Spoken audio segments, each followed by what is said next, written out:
MLA ఎన్నికలకు సంబంధించి రాష్ట్ర ఎన్నికల ప్రధానాధికారి వికాస్ రాజ్ జిల్లా కలెక్టర్లతో వీడియో కాన్ఫరెన్స్ ద్వారా సమీక్ష నిర్వహించారు.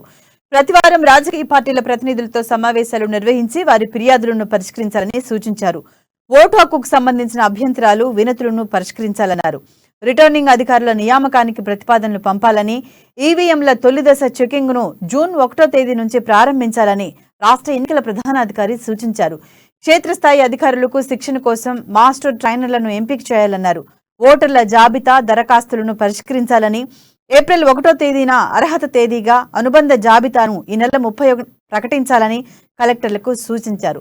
పోలింగ్ శాతం తక్కువ ఉండే ప్రాంతాల్లో ఓటర్లు అవగాహన కార్యక్రమాలు నిర్వహించాలని, సామాజిక మాధ్యమాల్లో పోస్టింగుల పర్యవేక్షణకు ప్రత్యేక బృందాలు ఏర్పాటు చేయాలని రాష్ట్ర ఎన్నికల ప్రధానాధికారి వికాస్ రాజ్ పేర్కొన్నారు.